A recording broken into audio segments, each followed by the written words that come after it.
Welcome to this MOOC on Education for Sustainable Development and Global Change. The aim of this first part is to present the context of education for sustainable development in higher education. Our presentation will be divided into three parts. We'll look at the two underlying trends that have contributed to the development of the ESD in higher education. First, society's mobilization in favor of the climate. Second, by the institutional demands for climate education. Finally, represent the example of France. First of all, it should be remembered that the spotlight on climate issues is a dynamic driven by civil society and researchers. This mobilization emerged in the 70s in all Western countries, following environmentalist advocacy and researcher.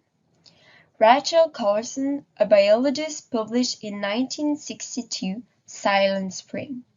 The book warned about the threat on biodiversity caused by pesticides, but also raised questions about the relationship between man and his environment.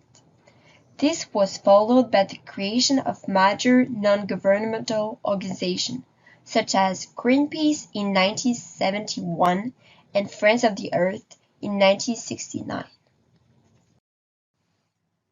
Two institutional reports also helped to influence policy. Meadows' report in 1972 and the Brundtland report in 1987. An institutional framework emerged through major conferences, such as Rio Conference in 1992, Kyoto Conference in 1997, and Paris Conference in 2015. Since 2018, mobilization seems to have changed.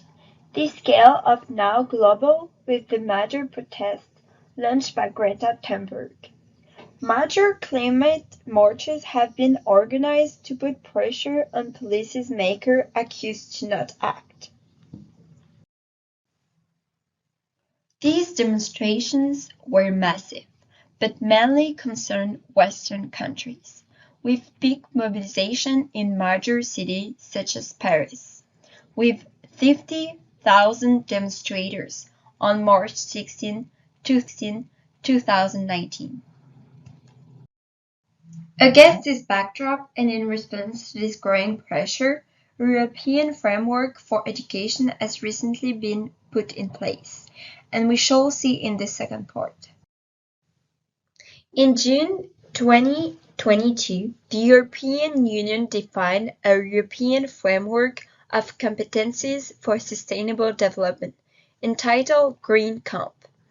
It identifies a set of sustainability competencies to be integrated into education programs to help learners develop knowledge, skills, and attitude that promotes way of thinking, planning, and active with empathy, responsibility, and concern for our planet and public health. The framework defines 4 groups of sustainable skills that should be acquired by learners of all ages. Each competency has 3 subsections. Let's focus now on the example of France to better understand how this movement impacts higher education. Change is underway, but is slow and requires changes to progress, particularly in higher education. In France, institutional demands have become more pressing since 2009. With the Green Plan, all universities must implement sustainable development and use the CDRS framework. Giselle Abadi Report 2020 on Teaching the Ecological Transition in Higher Education calls for acceleration of training by encouraging the reorganization of initial training courses and continuing education offerings. The research programming law has introduced the public service of higher education, with the mission of contributing the awareness and training in the challenges of ecological transition and sustainable development. Recent surveys show that young people have knowledge about environmental issues. Nevertheless, they are aware of these issues, their level of analysis of climate phenomena and the capacity of abstraction to understand environmental issues remain low. So how can we develop sustainable development education in higher education?